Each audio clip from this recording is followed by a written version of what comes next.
Buenos días con cada uno de ustedes. Estamos en una serie que usted debe ya acostumbrarse, lo venimos haciendo durante algunos años ya. Usted siempre va a ver ese logotipo que es Trastornando el Mundo y está basado sobre Hechos capítulo 17, versículo 6, sacado de las palabras de los detractores del Evangelio, de los detractores y enemigos del apóstol Pablo. Cuando ellos llegaron a pisar Tesalónica, rápidamente fueron hacia él y lo acusaron y trataron de mover a la población para que lo sacasen y no tuvieran ellos auditorio, para que ellos no pudiesen propagar el mensaje. ¿Se veían amenazados estas personas? Sí. Pablo traía un nuevo mensaje, Pablo traía un nuevo Dios comparado a los dioses griegos que ellos tenían y adoraban. Pablo traía una nueva forma de vida y ellos definitivamente estaban siendo amenazados en sus creencias, en su desarrollo y en su manera en cómo se relacionaban. Y ellos decían al equipo de Pablo, a Pablo en general y a su equipo, le decían: estos que trastornan el mundo entero. Los veían como sediciosos, los veían como personas que estaban alborotando la ciudad, no los veían como benefactores, no veían a un Dios detrás de ellos extendiéndole las manos siempre. Y basado en este texto creamos esta marca que se llama Trastornando el Mundo. Dentro de estas series nosotros desarrollamos diferentes aspectos que tienen que ver con la evangelización y las misiones. En esta semana que ha pasado, nosotros hemos introducido un texto que vamos a desarrollar en 4 domingos. Hoy es el segundo domingo.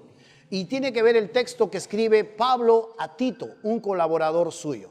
Este texto que Pablo escribe a Tito, un colaborador suyo, lo hace en un momento muy álgido. Pablo tiene que partir de Creta y dejar a Tito en este lugar para que se ocupe de algunas funciones que más adelante lo vamos a ver. La semana pasada hemos estado tratando un poco de este tema y hemos hablado e introducido acerca de esta situación. Hoy queremos desarrollar esta segunda parte, los agentes de transformación, basado en la carta de Pablo hacia Tito. Y quiero aclarar algo más. Este desarrollo del texto no está hecho de manera exhaustiva. Y aunque lo estamos exponiendo de manera bíblica o expositiva, lo estamos tratando de enseñar de esta forma, no tiene el plan de ser exhaustiva, porque hay mucha riqueza acá.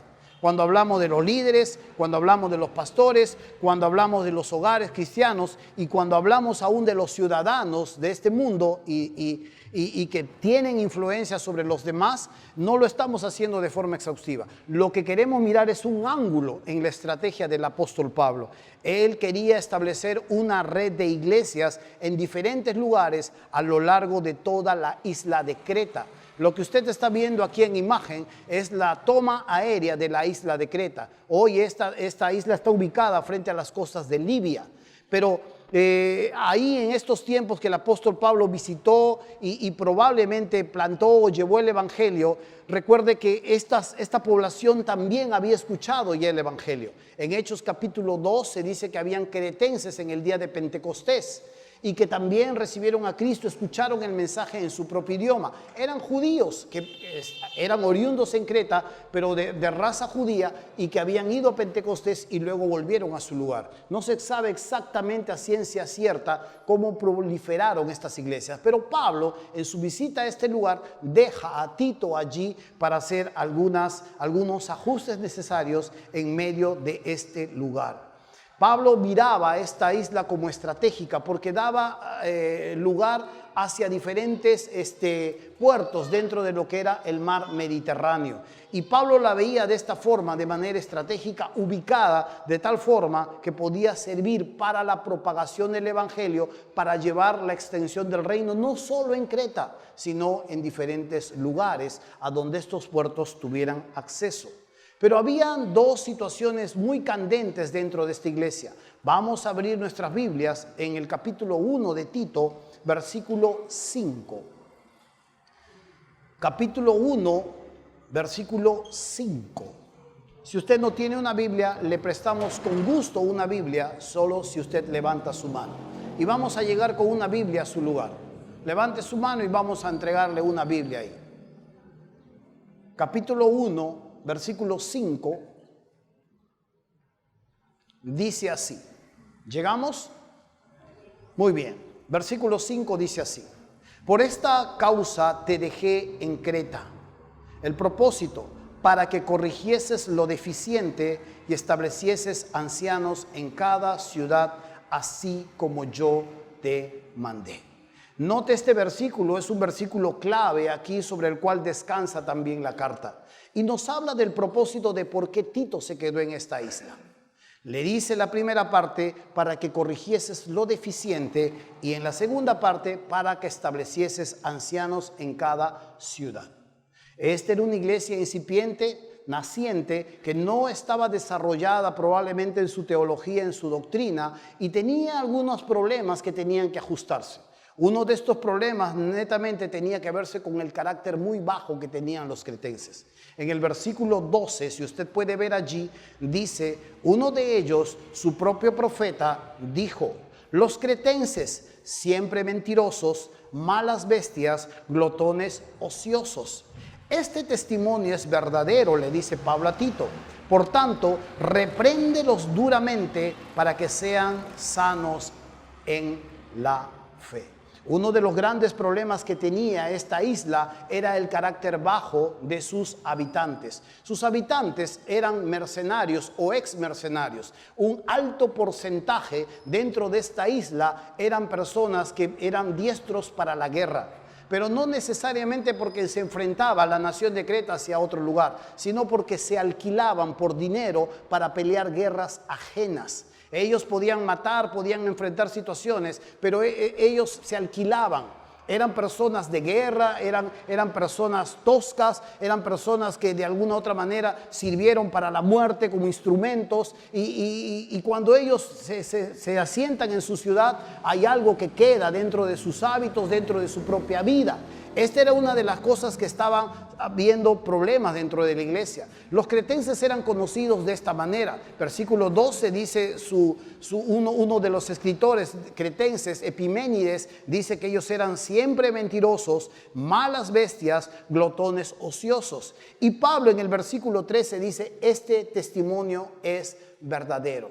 Por tanto, repréndelos duramente. Las escrituras nos enseñan a cómo debemos amonestar a una persona.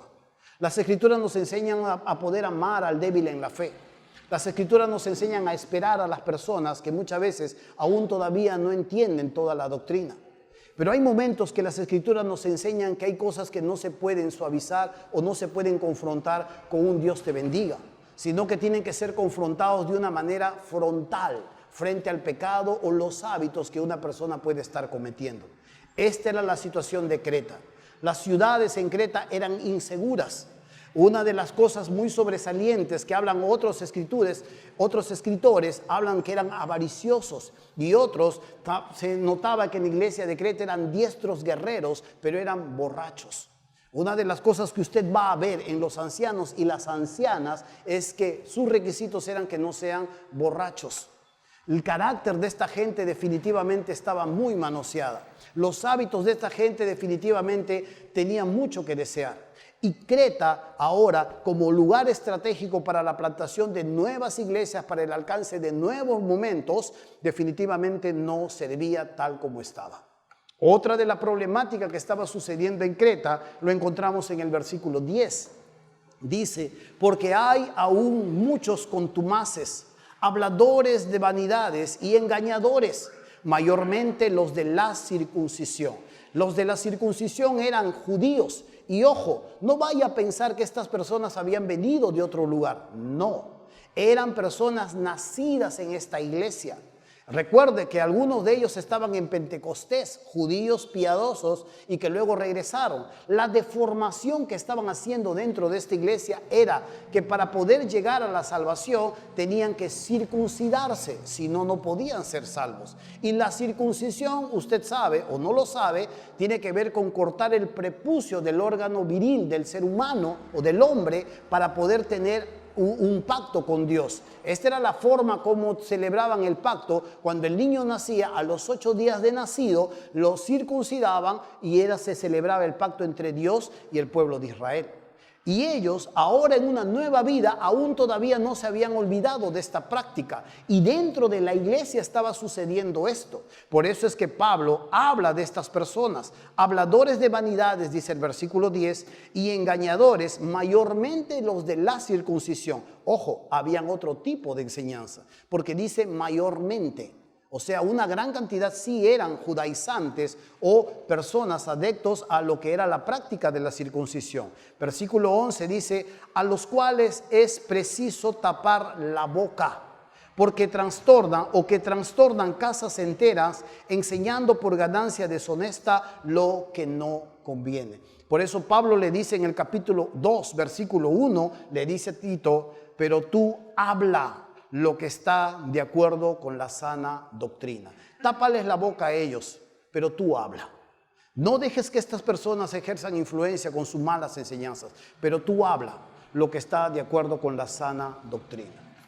Esta era una problemática que estaba sucediendo en Creta.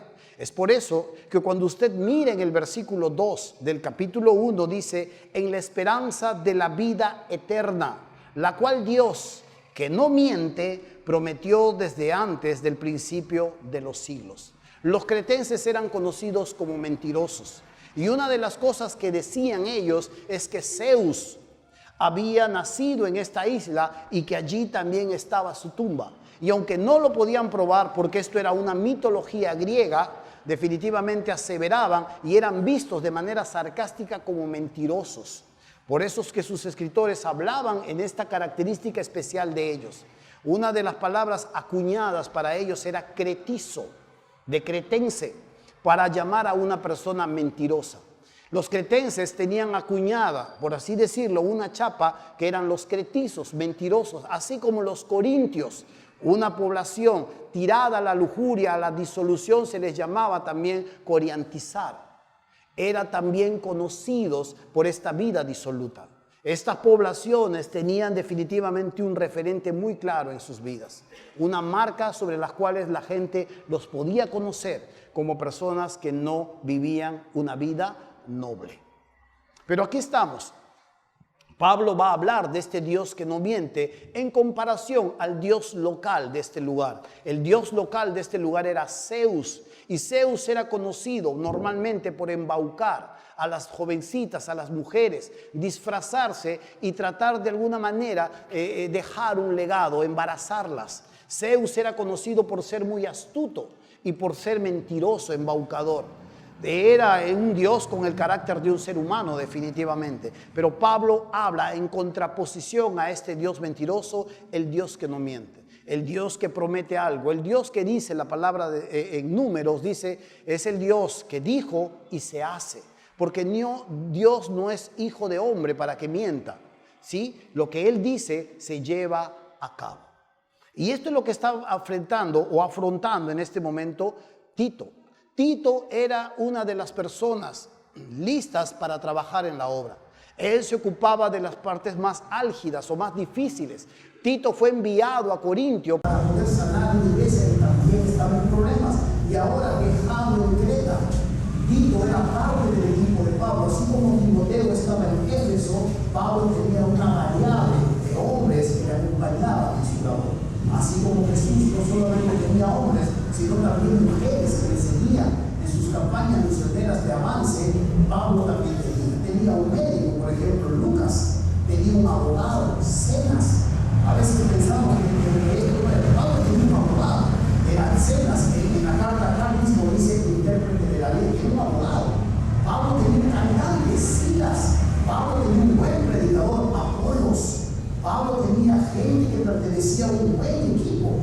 Lastimosamente esto difiere mucho de lo que nosotros llamamos misiones.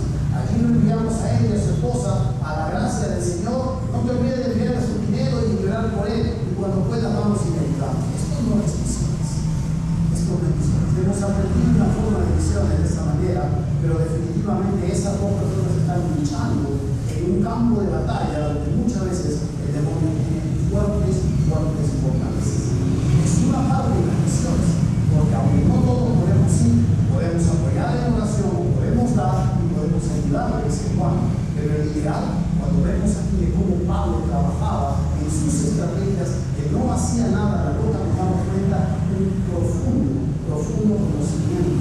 que era el orden, de lo que era la estrategia, de lo que era la planificación.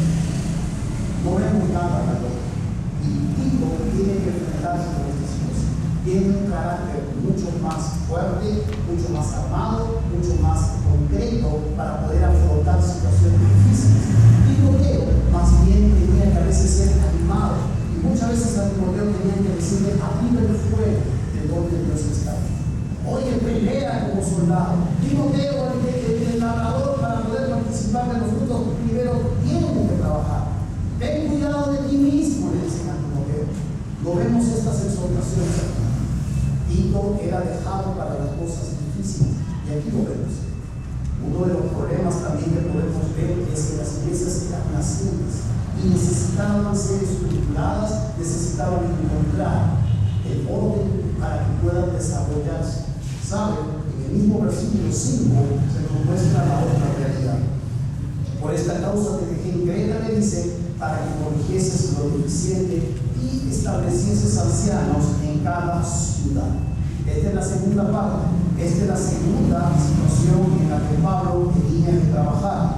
Era establecer ancianos, un liderazgo que pudiese guiar a la iglesia y la pudiese llevar a nuevos momentos. Un liderazgo de altura, porque cuando usted mira lo que va a empezar a hablar aquí, versículo 6 dice: el que fuere irreprensible, marido de una sola mujer, y tenga hijos creyentes, que no estén acusados de insolución ni de rebeldía. Porque es necesario, dice el versículo 7, que el obispo sea irreprensible, intachable, como administrador de Dios, no soberbio, no iracundo, no dado al vino, no pendenciero, o sea, plentista, no codicioso de ganancias deshonestas, sino hospedador, amante de lo bueno, sobrio, justo, santo, dueño de sí mismo, retenedor de la palabra fiel, tal como ha sido enseñada. ¿Para qué? Para que también pueda exhortar con sana enseñanza y convencer a los que contradicen. Esta era la gran realidad de esta verdad. Pablo tenía que establecer ancianos, pero saben, estos ancianos definitivamente tenían que tener una altura, un nivel, un estándar. No era cualquier cosa. Hay muchas características que tienen que ver con el carácter. Muchas de estas características, si usted se da cuenta, no tienen que ver con la capacidad, sino con la constitución interna de qué está hecho este hombre. Y es interesante poder ver que la capacidad aquí no salga a resaltar, sino al contrario, es el carácter del hombre aquí para poder guiar a estas personas. ¿Sabe?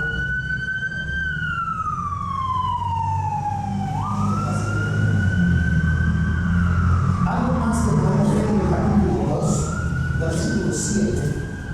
Pablo le dice a Tito: presentándote tú en todo como ejemplo de buenas obras, en enseñanza, mostrar integridad, seriedad, palabra sana e irreprochable, de modo que el adversario se avergüence. ¿Sabe? Esta palabra, corrigieses, quiero abordar un poquito más ahí. Entendió ver esta palabra. ¿Por qué la nombro? Porque está conectada a una palabra que se dice ortodoxo.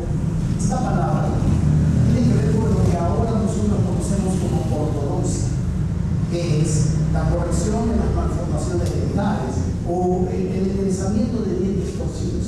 Cuando Pablo está usando esta palabra, está tratando de decirle: oye, necesito Tito que endereces lo que está torcido.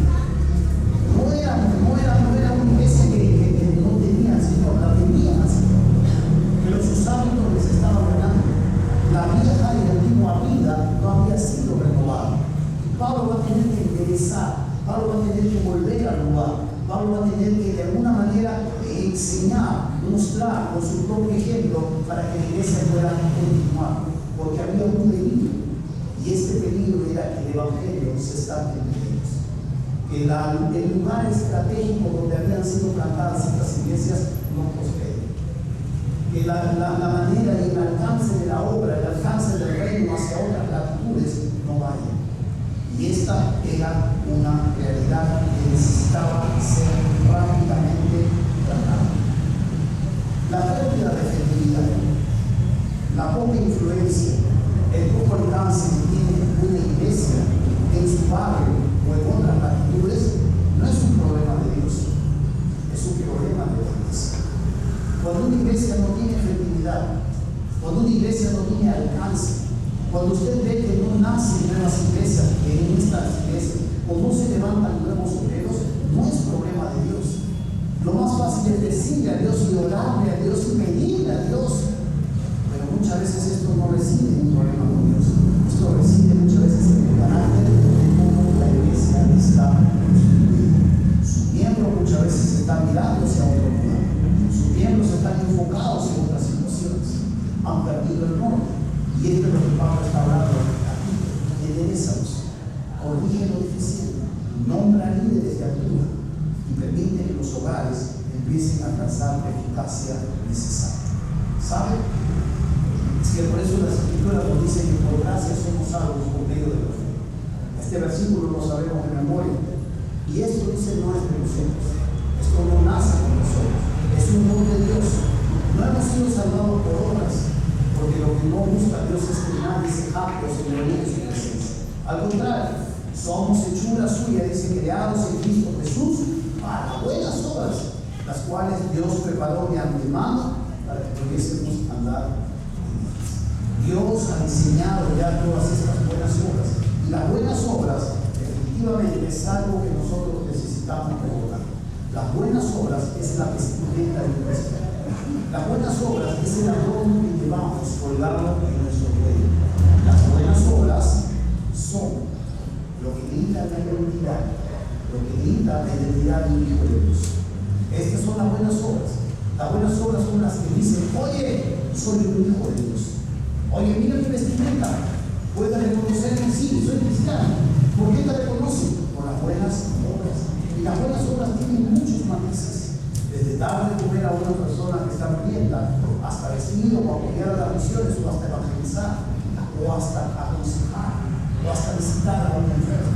Las buenas obras tienen muchos matices. Pueden estar en el aspecto social, pueden estar en el aspecto moral, o pueden estar en el aspecto cognitivo, enseñar a otros, servir en un ministerio. Cuando un hombre, cuando una mujer es carente de buenas obras, las mismas escrituras aquí en Tito dicen que son reprobados en cuanto a toda buena obra. Hay algo que no está sucediendo en el corazón de esta persona, o hay una realidad que aún no ha sucedido. Así. Esta es la realidad de lo que se lo sabe en cuanto a las buenas obras. Lo sabe, necesitamos buenas obras para la salvación.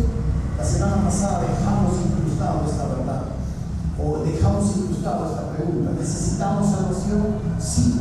¿Necesitamos que nuestras buenas obras nos salven? No, definitivamente.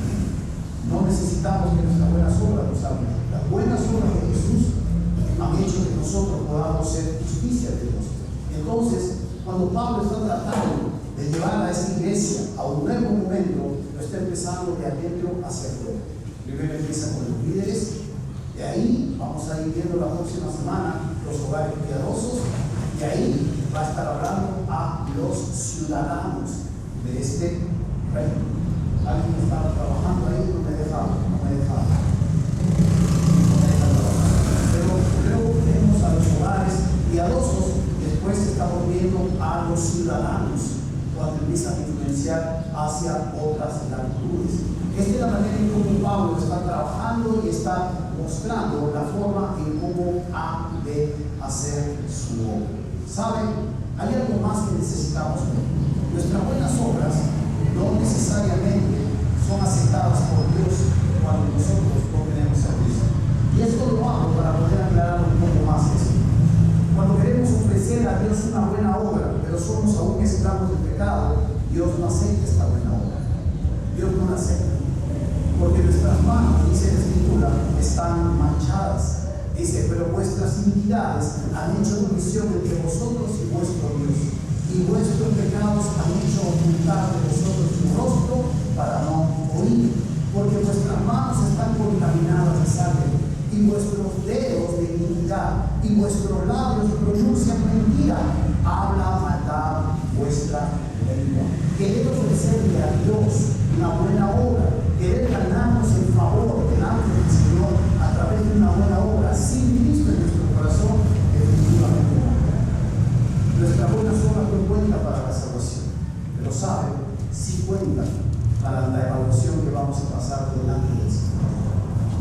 dice que ya no vamos a ser juzgados por nuestros pecados. Ya no vamos a ser juzgados por nuestros pecados. Que Cristo en la cruz del Calvario ha pagado por nuestros pecados. Sean los presentes, sean los que están en el pasado, y sean aún los que aún todavía vamos a cometer. Hermano mío, ¿piensas pecar pasado mañana? No piensas pecar. ¿Vas a pecar pasado mañana? Sí, posible, excelente. Hermano, usted, Walter, ¿qué pecado vas a cometer de aquí a 4 días? Cuéntanos, podemos darte posibilidad. ¿Qué pecado piensas cometer de aquí a 4 días? No, casi dice. Pero la idea no es tanto a que vamos a pecar, no, sí vamos a pecar. Tenemos una naturaleza pecaminosa. Pero en la cruz del Calvario, Cristo Jesús ha ganado los pecados de nuestro pasado, los pecados de nuestro presente, y aunque no lo crean, los pecados del futuro. No vamos a ser juzgados por nuestros pecados. Ahora, si usted no tiene a Cristo en su corazón, esa es otra cosa. Sus pecados serán juzgados y son los que lo llevarán al infierno. Pero los que estamos en Cristo Jesús, la Biblia dice que ahora estamos en Él. Estamos seguros que las cadenas de esclavitud del pecado han sido rotas y ahora somos libres. Y cada buena obra que nosotros podamos hacer cuenta. Todo cuenta. No seremos evaluados por Dios por nuestros pecados, pero sí vamos a ser evaluados por Dios por nuestras buenas obras. Estas buenas obras son las que van a determinar la manera en cómo vamos a ser galardonados y la forma en cómo vamos a estar delante del Señor. Estas buenas obras que al principio no contaban porque nuestra mano estaba manchada de sangre, manchada de mentira, manchada de iniquidad, ahora sí cuentan. Y estas buenas obras son nuestra vestimenta. Estas buenas obras, sean de diferente índole, hablan acerca de nuestra identidad. Cuando un hijo de Dios no tiene estas buenas obras acompañando su vida, ojo, hay algo que no está sucediendo. Las buenas obras, ¿de dónde parten? Las buenas obras parten del mismo carácter de Dios. Dios es el que finalmente nos muestra lo que es bueno. Porque si tú miras a la sociedad va a llamar bueno a muchas cosas que definitivamente el Señor dice no es bueno. La Biblia dice que a lo bueno le llama malo y a lo malo le llama bueno, perdiendo el derecho. Y si nosotros vamos a descansar en lo que la sociedad dice que es bueno, vamos a ser allá refanos. Dios es el que nos enseña qué es bueno, porque en su carácter, porque en su constitución, en lo que Él es bueno. Este hombre que se acercó a Jesús y le dijo, maestro bueno, ¿qué puedo hacer para heredar la vida eterna? Y Jesús le dijo, solo hay uno bueno. ¿Por qué me llamas bueno? Solo hay alguien bueno, Dios. Dios es bueno. Pero la Biblia dice, ay de los que a lo malo dicen bueno, y a lo bueno malo, que hacen de la luz tinieblas y de las tinieblas luz, que ponen lo amargo por dulce y lo dulce por amargo. Ay de esta gente. Tarde o temprano en algún momento van a comparecer delante de Dios. Muchos de estos congresistas, muchos de estos periodistas que llaman a los cristianos trogloditas, primitivos, cavernarios, hay de todos ellos. En algún momento van a comparecer delante de Dios. Porque muchos de ellos llaman a lo malo, le dicen bueno, y a lo bueno le dicen malo. Hay de la gente que por lo malo se está riendo y se está felicitando. Dios nos enseña qué es lo bueno, porque nace de su propio carácter. Cuando Dios hizo las cosas, vio que todo era bueno y bueno en gran manera. Es por eso que cuando este hombre que está con la mano cuchilla se encuentra con Jesús en la día de reposo, Jesús, viendo a los líderes que querían atraparlo, le dice, ¿es lícito hacer el bien en el día de reposo? Pero ellos no le contestaron. Jesús sanó a este hombre e hizo el bien, hizo lo bueno delante de ellos. Pero saben, no necesariamente todos lo entienden así. Ahora, la Biblia nos enseña que en Cristo Jesús nosotros somos hallados ahora. completos. Al que no conoció pecado, dice, por nosotros lo hizo pecado, para que nosotros fuésemos hechos justicia de Dios en él. ¿Sabe? Hay algunas repercusiones que la Biblia nos enseña. Hay algunas repercusiones que la Biblia nos muestra en cuanto a nuestras buenas obras. Y recuerda esta gran verdad: fuera de la esfera de la iglesia no existen buenas obras. Pero ¿qué de las personas que se van a atender los buenos? ¿Qué de las personas que donan sangre? ¿Qué de las personas que dan su dinero para la Teletón? ¿Qué de las personas que vienen desde México para buscar a rescatar a gente de un mundo? ¿Qué de estas personas? ¿Qué de ellos? Muy bien, aunque son buenas obras y pueden hacer buenas obras porque llevan la imagen y semejanza de Dios deformado por el pecado, claro está, no cuentan, porque estas manos están manchadas de pecado. Esa misma boca que puede decir a una persona, vaya bien, esa misma boca unas horas antes puede estar insultando a alguien. Esa misma mano que puede extender con el pan a un hambriento, esa misma mano puede haber golpeado a su esposa. Esa misma mano que puede usarse para vestir a otra persona puede haber hecho otras situaciones como robar. Y solamente los hijos de Dios que han sido perdonados en la sangre del Señor, solamente estas buenas obras son aceptadas. Las otras aún todavía continúan en pecado. ¿Parece injusto? Sí, parece injusto. Pero esta es la realidad de lo que nos habla las Escrituras. Por tanto, las buenas obras tienen repercusiones. Las buenas obras tienen repercusiones dentro de la sociedad. Pablo sabía claramente que esto era algo que estaba faltando en la iglesia. Cuando se lo habla a los líderes, cuando se lo habla a los hogares, cuando se lo habla a la misma iglesia, definitivamente está enfocado en las buenas obras que tienen que ser parte de la identidad cristiana.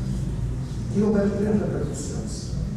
La primera repercusión de una buena obra es en el capítulo 2, versículo 5.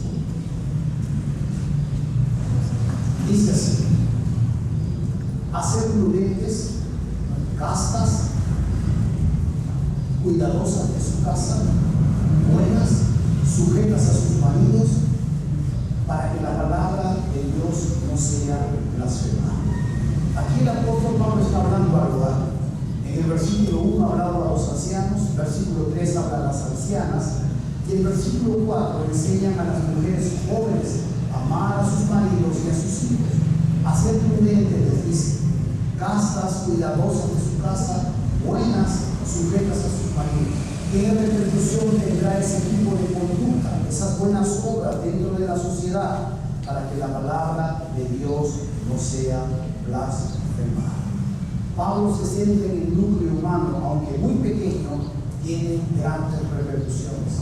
Los incrédulos, hermanos míos, no nos juzgan por nuestra teología. Los incrédulos no nos juzgan si somos bautistas o tenemos sana doctrina. ¿Saben por qué nos juzgan los incrédulos? Por nuestro comportamiento. Ellos no saben qué será la sana doctrina, ellos no saben si es la iglesia buena o mala. Los incrédulos nos juzgan por nuestro comportamiento. Es lo único que pueden ver. Es lo único que pueden entender. Y esto, definitivamente, cuando un hogar, cuando una mujer aprende a vivir de acuerdo a como Dios le enseña, Dios no es menospreciado, Dios no es insultado, su palabra no es dejada y venida por medio. Se así dicen que son cristianos. ¿Da cuenta ese hombre? ¿Da cuenta de lo que escucha en su casa? ¿Da cuenta de sus hijos? No, déjalo. Te quiero hablar del Señor, te quiero hablar de la Biblia. No, a otro esfuerzo por ese cuento. Dios es blasfemado porque sus emisarios no están entendiendo exactamente su papel. Y aquí estamos hablando del hogar cristiano. Otra manera en la que nosotros podemos ver la repercusión de una buena obra en los hijos de Dios es en el versículo 8. Y aquí está hablando a la juventud. Y está hablando desde el versículo 6, dice: exhorta a sí mismo a los jóvenes a que sean prudentes. en contraposición a su vida más apasionada, de repente a su vida más de iniciativa, a que sean prudentes, presentándose tú, le dice Pablo a Tito, en todo como ejemplo de buenas obras, en la enseñanza mostrando integridad, seriedad, palabra sana e irreprochable. De modo, dice, y aquí viene la repercusión, que el adversario se avergüence y no tenga nada malo que decir de nosotros. Esta segunda repercusión tiene que ver con callar la boca del diablo. Nuestra conducta, nuestra vida, nuestro desarrollo silencia al enemigo. Vidas transformadas pueden silenciar las tentaciones del enemigo. Y lo tercero que quiero que vean conmigo tiene que ver ya con los ciudadanos, con los empleados, con la gente que sale a trabajar. Versículo 9 dice: exhorta a los siervos a que se sujeten a sus amos. Aquí podríamos hablar de un empleado, aquí podríamos hablar de una persona que sale a la calle, a que se sujeten a sus manos, que agraden en todo, que no sean respondones, no defraudando, sino mostrándose fieles en todo. ¿Para qué? Para que en todo adornen la doctrina de Dios nuestro Salvador. Esta es la tercera repercusión y tiene que ver con nuestras obras, tiene que ver con nuestra conducta. Si tu esposo, hermana, no es cristiano, se va a ver a través de tu conducta. Si tu esposo probablemente no llega a Cristo, quisiera conocerte como eres en la casa. Quisiera conocerte como eres en la casa, porque en la iglesia puede ser una cosa. Y la Biblia dice que en la casa más bien nuestra conducta tiene que hablar para que esta persona sea convencida del Señor. La idea es que podemos tener repercusiones a través de nuestras acciones.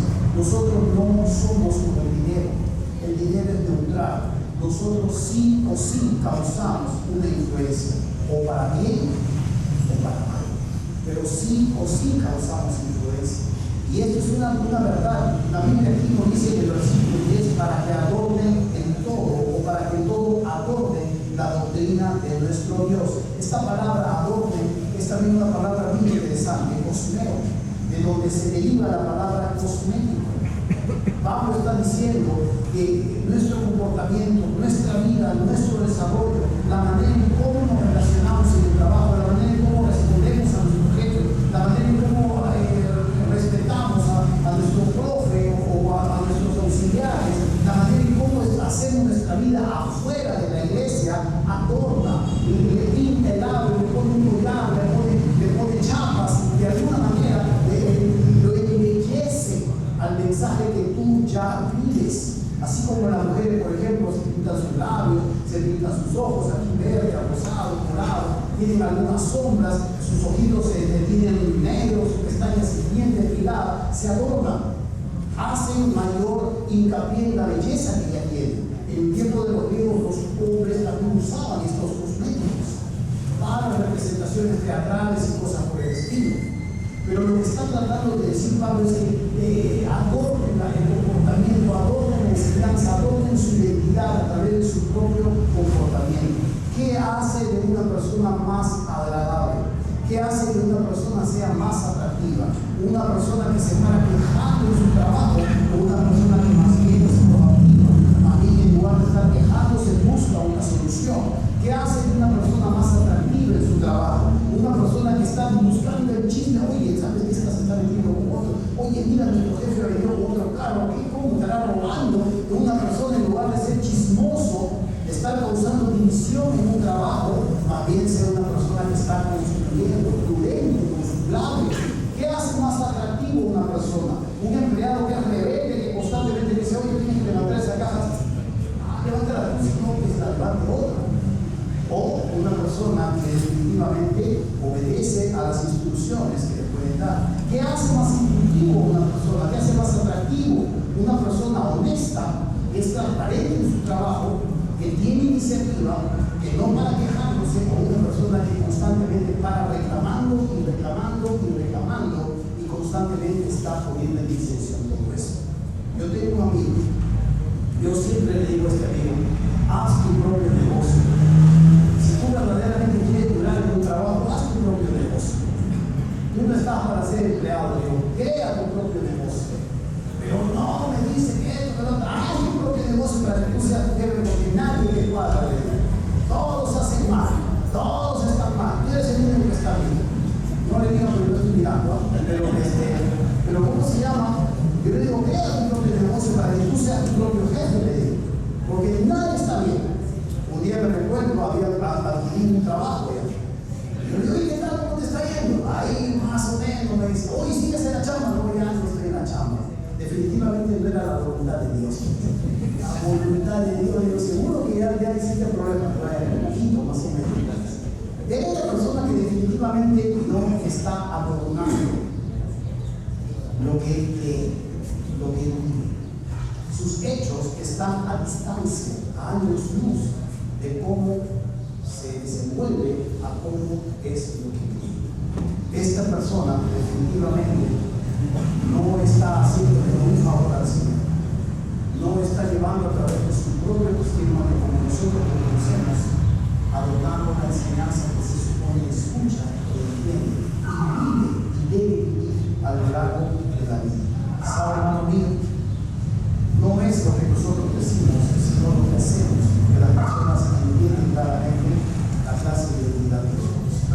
Llegamos de diferentes lugares, nos movemos hacia diferentes lugares.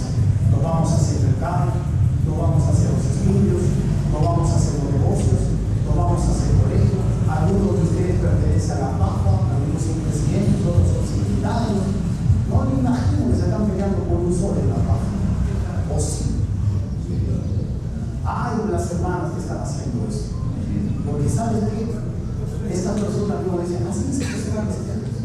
Bueno sería, ya hermana, ya está bien, no ya de pelear por un sol.